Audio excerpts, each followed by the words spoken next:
They broke sales records within the first 24 hours of pre-sale this Friday. Apple will begin selling the highly anticipated iPhone 6 and iPhone 6 Plus. Our Mike Yanni, the only Canadian broadcast journalist to get his hands on the devices early to put them through the paces. I am so curious about Yeah, a lot of people are. I mean, they are bigger. Now, we have them right here, and you can see they're quite a bit bigger. This is the 6 Plus, this is the 6. Compare that to the 5S, and you'll see, look at that. Whoa. I mean, it's quite a bit bigger. But the question is bigger better? Well, you know what? I had a week to play with them, so I got a really good idea of the devices and how they work. So take a look.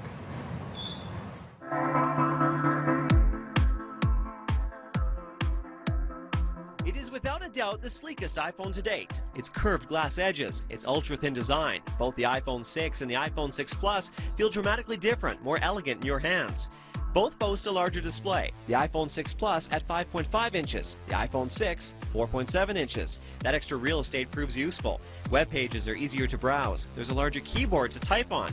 And yes, even a larger viewfinder to snap photos. The iPhone 6 Plus can also display in landscape mode, just like an iPad. The new Retina HD display is stunning. Colors more vivid, whites are brighter. The difference is noticeable compared to the iPhone 5S, especially at an angle. On the inside, Apple's new processor handled everything I threw at it, and fitness fanatics will love the new M8 Motion coprocessor, which now measures steps, knows if you're walking or running, and has a built-in barometer, which measures changes in air pressure, calculating how many flights of stairs I took each day, never missing a beat. For those of you who love the camera on the iPhone, you'll be happy to know Apple improved that too. It's still 8 megapixels, but the sensor has been improved, which leads to better quality images. In fact, we're shooting this on the iPhone 6 Plus right now. You can also adjust the contrast with your finger. Simply touch the screen, slide down, slide up, simple as that. You can shoot high-definition video at 60 frames per second, and for those of you who really like the slow motion mode, well, that's been improved as well. You can now shoot at 240 frames per second, which means you can do cool things like this.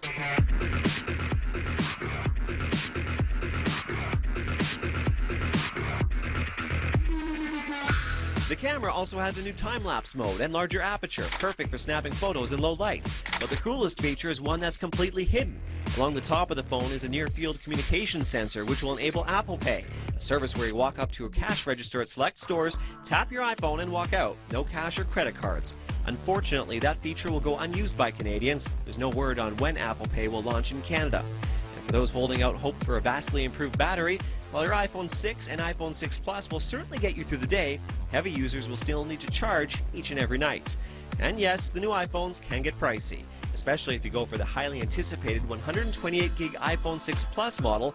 More storage, more money, coming in at $1,079, no contract. Apple may not be the first company to launch a smartphone of this size, but it certainly did it right. It comes down to the build quality, the feel, the software. iOS 8 alone adds a ton of new features to the iPhone 6 and the iPhone 6 Plus. In fact, both phones feel like a breath of fresh air in the iPhone family. It's hard to go back to the older models after trying this.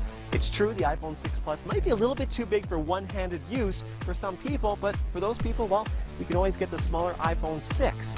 But if you want more screen, want more camera, you want more features, look no further than Apple's iPhone 6 Plus. For Breakfast Television, I'm Mike Yanni. Okay, so you like it. I do like it. Now, I was talking about one-handed use and how I find it a little bit difficult. Yes. What Apple did was if you double tap, see if we can get a close up of the screen here. If you double tap this button, everything slides down, so it's easier to access your apps and things like that. Okay. But still, some people may find it a little bit too big. When I talk about landscape mode, we can turn it sideways. Not all apps work yet in landscape mode, but give it some time. Battery life. I put the phone through some rigorous paces over the week. Most people don't use a phone as much as I do. I mean, I did tons on it, and it still lasted me all day. So for the most people, it's still going to last you all day.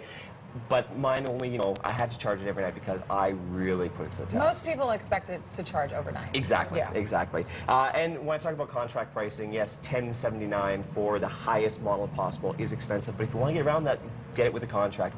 I can confirm the Rogers pricing. For the iPhone 6, this guy here, $264.99 on a contract. For the iPhone 6 Plus, you're looking at $374.99 with contract. Yeah. So that's probably the way to go. If you don't want to buy it outright, get it on a contract. Now, if you don't want to wait till Friday, well, you do have to wait for Friday till the iPhone 6. But iOS 8, the new software on here, is available as of today. A ton of cool new features. I just want to quickly show an example here. See if we can bring it up on screen so everyone at home can see. If you double tap the home button, all your contacts automatically appear on the top, all your recent contacts. Hey, it's So Amber. if you, hey, it's Amber. So it's really cool. If you just talk to somebody like, oh, I got to text them again, just double tap that screen and your recents pop up. It's just one of the ton of features of iOS 8. So yeah, I think a lot of people are excited to get their hands on that. Okay, and if you want to get on it, because there are lineups, are there not? There are going to be lineups for the phone for sure, the pre-orders. And you know what? It's a lot of people will be downloading iOS 8 today as well. Yeah. So. Canadian television exclusive once again. Our Gadget Guy Mike Yanni got his hands on it.